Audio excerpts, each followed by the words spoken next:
Babaliktad din ng lahat. Tandaan nyo yan, babaliktad ang lahat. Solicited advice. Dami niyan, lalo na kapag may nakasalamuha kang tao. O diba?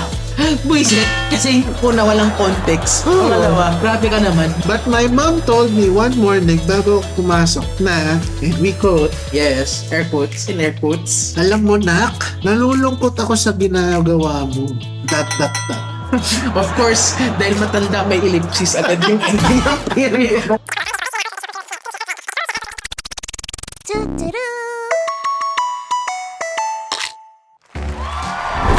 Welcome to another episode of Snap kung saan nagbabalik kami for solicited advice. Dami niyan, lalo na kapag may nakasalamuha kang tao.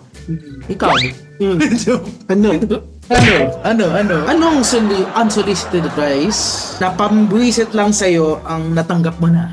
May nagsabi sa akin. Oh, ano? Well, may breakout ako dati ng pimples. Okay. Wala naman akong pera pang paggamot. Mhm. Biglang may lumapit sa akin kaklase ko. Well off. Mukha naman siyang well off dahil makinis at maputi siya. Well off. Kasi sinabi niya sa akin, subukan mo kayo mag-scrub. Anong klase? Scotch Brite? Tapos na yun na sinabi niya, tapos umalis siya. Sabi, subukan mo kayo mag-scrub. Sabi ko, parang na-realize ko na, kasi bago-bago yung mukha ko. O diba? Buisit, kasi una walang context. Oo. Pangalawa, grabe ka naman. How privileged of you to see. Buti sana kung binigyan niya ako pambili ng scrub. Or isang demo, try mo lang, di ba? Oo. Malay mo, mawala yung bulutong moist na yan, na pimple mo. Grabe ng bulutong pimple na. Eh, kasabihan nga talaga na it tells more of the sayer than the person they're telling it to. Yeah. Ayun nga eh. Tells more about them than it tells about you. Kaya today, we have 3 viewer stories. Yes, stories po, hindi kami well, baka mag-advise din kami ng unsolicited. Pero granted, forward nila sa amin eh. May 3 viewer stories kami na babasahin and hopefully we learn something from it on why unsolicited advice can be hurtful at times. Number 1 from Nathan. Pahingi po ng tulong! Bakit? May kasamahan ako sa opisina na lagi na lang nakikialam sa buhay ng mga may buhay. Okay. This particular week, mukhang ako yung nabunot niya para pagtripan. Okay. Ano to, cast lots. Yung bubunot ka ng shortest straw. This particular week, napasakto din naman dahil week ito ng product launch namin for anti-aging. How timely. Okay. Mukhang ako yung mangangailangan nitong anti-aging na ito dahil sinabihan ako ng kasamaan ko ng We quote, in air quotes, subukan mo kayang sipagan ng mas maaga. Umasok ka ng mas maaga para di ka na mag-oat. Tapos may katugtog pa. Ayan, meron pa. I'm starting to question this. Tingnan mo ako. I go home on time or earlier. Can we ask, yung kupal na to, anong position niya sa trabaho? Dito advice genuinely reply kung alam mo. Baka sip-sip yun sa boss Yes, niya. na. Kaya Oo. aga umuwi. Oo. Anyway, nasundo niya ng pika ko Pikachu. Nasundo niya ang pika ko that week. Pikachu. Dahil hindi naman ako petik sa trabaho ko. Same here. I guess. Sadyang, I don't know. Sadyang madami na load na binigay sa akin ang boss namin dahil, yun nga, may product launch. At di hamak na mas mahirap pumasok at umuwi para sa akin dahil commute ako ng jeep, bus, train at para lang wow, layo ah. Para lang makapasok ako sa Makati from Bulacan. Layo. Solid north talaga. Habang itong kasamahan ko na to, naka BYD. Dahil anak mayaman siya. It's like I have a choice. Hindi kaya may anak yun na may-ari, nagpapanggap lang na empleyado. Oo. Di mo yung mga gano'n, anak, mag-training ka dun sa negosyo natin. Tawagin mo kong sir, gano'n. Di tayo magkamag-anak, kahit obvious na magkamag-anak tayo kasi Kamukha sila. Oo, pareho yung apelyido. Para matuto Oo.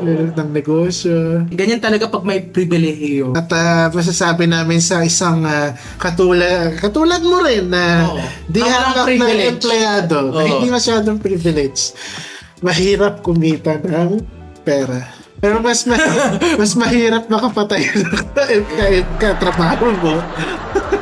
Pero natatawa talaga ako doon sa sinabi niya. May sinabi pa na, tingnan mo ako.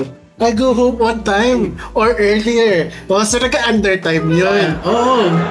Di hulihin mo siya sa pag-under time niya. I-report mo kay HR, malay mo, hindi pala siya anak. Oo. Sip-sip lang siya. Ano?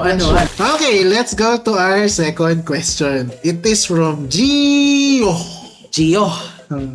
Kasi may H eh. Sabi niya, ito na yata ang isa sa nakakabaliw na narinig ko mula sa nanay ko. Sa hirap ng buhay ngayon, hindi pa ito yung sinabi ng nanay niya. Sa hirap ng buhay ngayon, I chose not to have a girlfriend nor to have a family in the future. Like, that is my choice dahil ayoko ng added responsibility sa buhay ko. So, shall we call you a volcel? Kasi may mga incel. Involuntary celibates. Ayun pala yun. Okay. Should we call you a term. But my mom told me one morning bago ako pumasok na, and we quote, Yes, air quotes. In air quotes. alam mo, nak, nalulungkot ako sa ginagawa mo. Dot.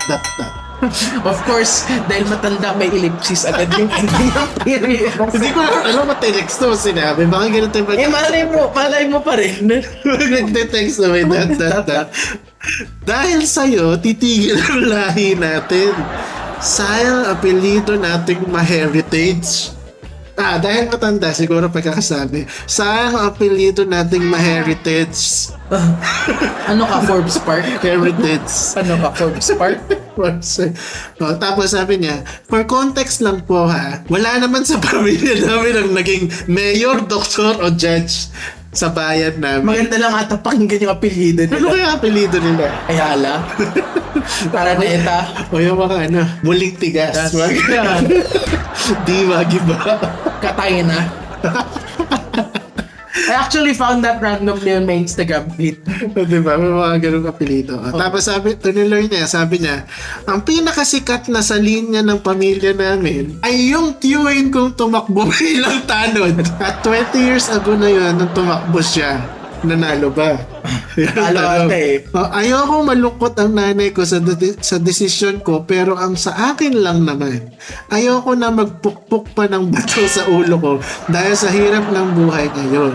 Hindi naman basta-basta ang magkaroon ng sariling pamilya. I agree. Agreed. I couldn't agree more.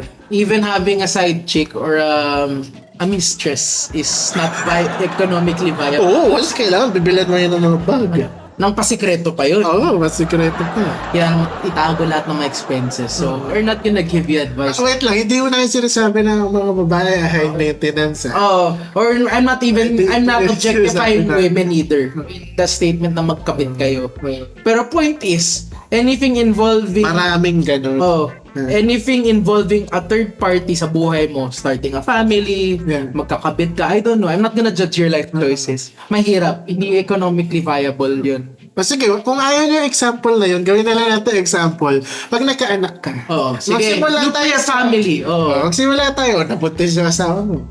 Asawa mo nagpakasal kayo sa korte o sa simbahan, malay namin. Yun, ganun. Legal na legal Siyempre, kailangan niya magpa-prenatal examination. Magkano isang konsultasyon nun? Siguro, abot ng siguro 15,000 compounding, I guess. Compounding Ako nga, nagpa-check lang sa derma Ang consultation fee pala, 1,200 na ngayon. Dati, 700 lang. Paano pa sa mga ganun na pang baby? Andun pa yung baby sa tiyan pag naanak na yun, magkano ang bill mo sa hospital ulit? Pag pinalak na yung baby, magkano ang gatas, ang diaper? Siguro, according to people I've talked to, parang kasi di ba nga music producer ako. Sabi ng isa kong kakilala, parang bumili ka ng custom na gitara sa States na handmade para sa'yo. Yeah. Isang bata pa lang yun Isang bata pa lang yun. Tapos mag-aaral pa yun. Hanggang college. Tapos parang ikaw nung bata ka, magiging problema din siya sa buhay mo. Some point, makulit, magkaka-attitude, magre-rebelde, tapos marirealize niya, unless bad parent ka talaga, na may pinanggagalingan lahat ng ginagawa mo, diba? Kaya, naalala ko, meron ko isang kaibigan, sa sobrang inis nung tatay niya sa kanya, nag-argue sila one time, na hindi po yung point. Sa galit ng tatay, sinabi sa kanya, hindi ko ba maintindihan bakit pa kita ginawa? Ba't ba kami nag-sex pa lang natin? Sayang ganun. Sinabihan daw siya ganun. Siya, ha? Hindi alam kung matatawa siya, o maiinis siya, o sinisisi ba siya sa lahat ng kahirapan nila sa buhay. Pero yun lang to lagi sinasasakay. Magandang argument yun kung kasama ko. Ito, I mean yung contention ng mga kasama kong mga older Gen Z. Ba't pa tayo magkakaanak na mahal-mahal? Di nga, wala, ni isa sa atin walang kotse eh. Kotse pa lang o lugar, wala pa tayo. Paano pa kaya asawa at Oo nga, no, bahay. Yung kumbaga, ibig sabihin, yung pang solo mo lang, hirap na hirap ka ng i-source. Oo. Magdadagdag ka pa ng 1. +1. Again, kung kaya nyo mag-anak at mag-asawa at mahal na mahal nyo yung babae at kaya nyo mahalin ng inyong mga magiging anak, go ahead. Diba? Kung meron kayong pera. Pero kung tingin nyo naman pupulutin kayo sa kangkungan, suluhin nyo na lang yung buhay nyo. Di ka pa nag- Paawa kayo, please. So, kayo mag-anak na mag-anak tapos wala kayong pangkakain. Loob. Diba? Oo. Tapos ang lifestyle nyo pa travel. Wala na ako kakainin eh. Pagawa nyo muna yung kisa ninyong palaglag na dahil sa tulo ng ulan. May tagaan na yung kisa ninyo. Diba? Bago kayo lumipad ng Japan. Magkakarain pa. From Jung. May nagsabi daw sa, by the way, dahil buwisit na advice, yung advice po namin, napakahalaga po. Hindi po yun buwisit. Oh. It's reality. It's reality. Don't get kids if you can't afford them. Tapos magtatrabaho ka ng 5 trabaho.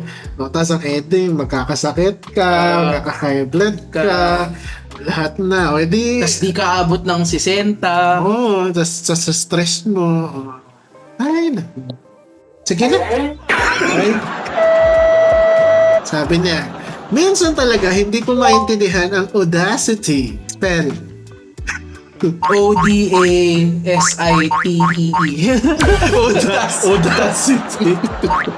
Di ko maintindihan ang audacity ng mga tao to say nasty advices to people. Meron kasi ako may kaklase ako na girl na during in one of group project making, told me out of the blue na, we quote, again, and air quotes. para sa balita, we quote, Jung, gusto mo mag-try mag-glute?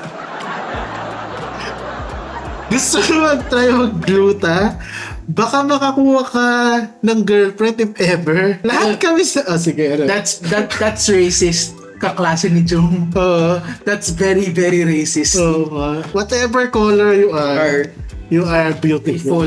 You are accepted. Lahat kami sa group nagulat sa sinabi niya. And I'm like, what the heck? Hindi naman ako nog or what. Pero ang tingin sa akin ng kaklase kong to ay pangit ako. Dahil hindi ako maputi tulad niya. Di lahat ng puti pangit maganda ha. Let me be clear. Di lahat ng sorry, not gonna use that word. Di lahat ng kayo manggi or medyo pangit. At hindi lahat ng maputi ay maganda. Pareho sila, may mga advantages and disadvantages. Pero lahat yan maganda. Tinuloy niya, sabi niya, long story short, marami nang na-off dito sa kaklase namin ito. Maputi siya, oo, pero di naman ligawin ang itsura. Baka pwede mo iligaw na lang. Pusa. Iligaw mo sa sa sako. O sa gubat. Hindi ka na nga maganda, masama pa ugali mo. True. Wala tayong winner for today. Pero she lost even bigger. Yan isa sabi ni Popo, medyo naguluhan ako. yun. Ganun ang sasabihin ko sa kanya. Hindi ka na maganda. Nagka-migraine ako dun eh. Ano ko, may mga na-encounter din akong ganyan. Kasi nga dati, estudyante naman ako. Wala naman ako masyadong pera. Yeah. Siyempre yung mga pampakinis and everything. Wala naman ako doon. So marami akong ganyan namumula. Meron pa nga dito na nakaipon, pina-injectionan kasi inaasar ako lagi na piksado yun. Talagang gusto nila na inaasar ako tungkol doon sa pimple na yun. Ang tagal gumaling. Ako body weight ko naman. Well, to be fair, I'm fixing that right now because the doctor told me. Pero I've never been for the, what do you call this? Di naman ako naging insecure sa body weight ko nga eh. Naging bragging point ko yun eh. Masarap yung luto ng nanay ko. Kaya maging maganda po ugali nyo kasi hindi kayo forever maganda. Magiging ugly duckling ka. Babaliktad din ng lahat. Tandaan nyo yan, babaliktad ang lahat. Hindi kayo lagi nasa taas. ituwid kita na yun. Yeah, that's it for today. Ako si RG. And I'm Stephen, and we'll see you again next time. Bahala kayo dyan. Bye! Bye.